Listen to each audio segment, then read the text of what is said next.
आज हम बात करेंगे एसडीआर के बारे में, यानी कि स्पेशल ड्राइंग राइट, विशेष आहरण अधिकार क्या है। तो एसडीआर ये क्या है? ये आईएमएफ की इंटरनेशनल रिजर्व एसेट्स है। क्या है ये आईएमएफ की इंटरनेशनल रिजर्व एसेट्स है। क्या है? आईएमएफ की इंटरनेशनल रिजर्व कैपिटल है।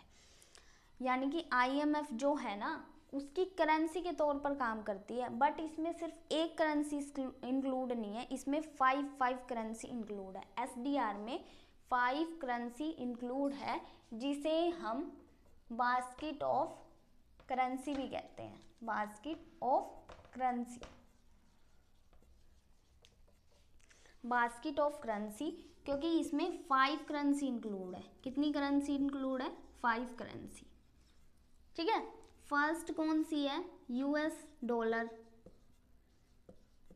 है। सेकंड हमारी क्या है? जापानीज येन है। थर्ड कौन सी है? ब्रिटेन पाउंड है। फोर्थ कौन सी है? यूरो है।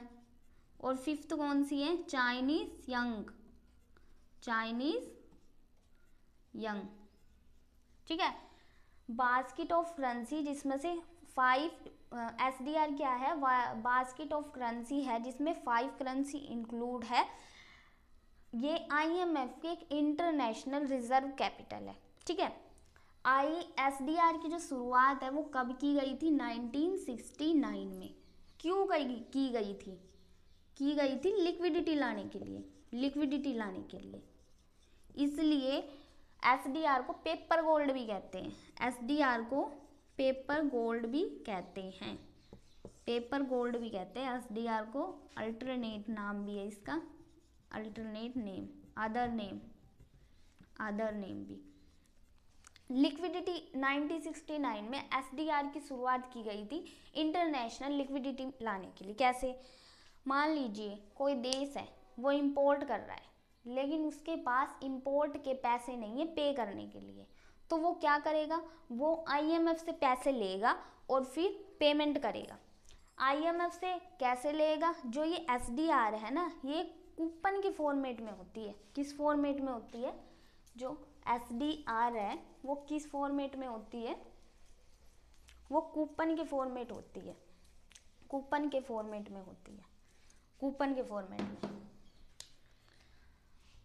कूपन। ठीक है। जब भी हम इंटरनेशनल ट्रेड करेंगे तो उस ट्रेड के टाइम पर जब भी कोई इंटरनेशनल ट्रांजैक्शन होगी, तब इसे फॉरेन कैपिटल में बदला जाएगा एसडीआर को, वरना ये कूपन फॉर्मेट में रहेगी। अब आईएमएफ का मेंबर बनने के लिए हमें कोटा देना पड़ता है। यानी कि अगर हमें आईएमएफ का मेंबर बनना है ना, तो हमें उसमें कोटा भी देना पड़ेगा। ठीक है। वो कोटा कैसे डिसाइड होता है? एक कोटा फिक्स होता है। वो कैसे होता है? कोटा का एक फॉर्मूला है। आईएमएफ में जो कोटा फिक्स किया जाता है उसका फॉर्मूला है। वो कैसे काम करता है? वो करता है जीडीपी का 30%। यानी कि जिस देश को उसमें इंक्लूड होना है आईएमएफ में, तो उसे अपने जीडीपी का 30%, जीडीपी का 50%, ओपननेस का 30%, जीडीपी का 50%, ओपननेस का 30%, इकोनॉमिक वेरिएबिलिटी का 15%,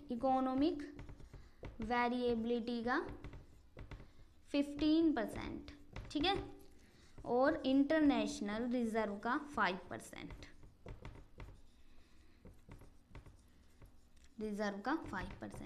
जब भी किसी देश का कोटा फिक्स किया जाता है, तो उस देश की इन सारी चीज़ों को ध्यान रखकर उस देश का कोटा फिक्स किया जाता है। अब जो कोटा है, उस कोटा में कैपिटल किस फॉर्म में पे करनी पड़ती है? कोई भी देश है वो अपने हिस्से का जो कोटा पे करेगा, आईएमएफ का मेंबर बनने के लिए उसे कोटा जरूर देना पड़ेगा। कोटा मतलब उसे अपनी साइड से पैसे देने पड़ेंगे, मतलब पैसे ही है वो एक तरीके से, कि मुझे आईएमएफ का मेंबर बनना है तो मुझे अपना पैसे देने पड़ेंगे उसमें, ताकि जब भी किसी देश को ज़रूरत पड़ेगी तो और सारे जो देश है वो इकट्ठे होकर उसको उसकी हेल्प करेंगे। ठीक है, तो ये जो कोटा होता है वो किस फॉर्म में पे कर सकते हैं हम, ये पे करना होता है हमें कोटा जो पे करना होता है वो 25% तो करना होता है SDR में, ठीक है, और 75% करना होता है ओन करेंसी में। ठीक है, यानी भी किसी भी देश का जो कोटा फिक्स किया गया उसमें से 25% तो SDR वाली करेंसी में देना पड़ेगा, यानी कि SDR में जो 5 करेंसी इंक्लूड है उन्हीं करेंसी में पे करना पड़ेगा। मान लो हमारा इंडिया अपना कोटा दे रहा है तो वो 25% SDR में देगा, चाहे वो डॉलर में दे, जापानीज येन में दे, या मतलब चाइना की करेंसी में दे, कैसे भी दे उसे 25% तो उसमें देना पड़ेगा। और 75% हमारा जो इंडिया है, हमारे यहाँ तो रुपए चलते हैं, रुपए में देगा, बाकी का वो SDR की करेंसी में देगा। ठीक है, अब जो IMF है वो किसी भी देश को SDR देता है ना, ये जो देता है ये कूपन फॉर्मेट में होता है। मैंने कहा SDR जब भी किसी देश को देता है, क्यों देता है, उस देश की मतलब बैलेंस ऑफ पेमेंट को ठीक करने के लिए।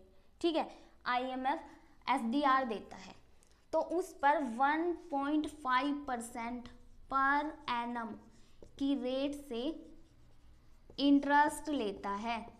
ठीक है, अगर वो देगा तो इंटरेस्ट लेगा 1.5% पर एनम की रेट से। और जो और देश है जिन्होंने IMF में अपना कोटा दिया हुआ है, जो IMF में मेंबर्स है, उन्हें 1.5% पर एनम की रेट से इंटरेस्ट देता है। जिन्होंने पैसे लिए हैं, SDR ले रखा है, उनको तो 1.5% की रेट से इंटरेस्ट देना पड़ेगा, और जिन्होंने अपना कोटा इसमें दे रखा है और कुछ ले नहीं रखा, अभी SDR नहीं ले रखा, तो उन पर इंटरेस्ट देगा। तो इस तरीके से हमारा SDR वाला टॉपिक पूरा होता है।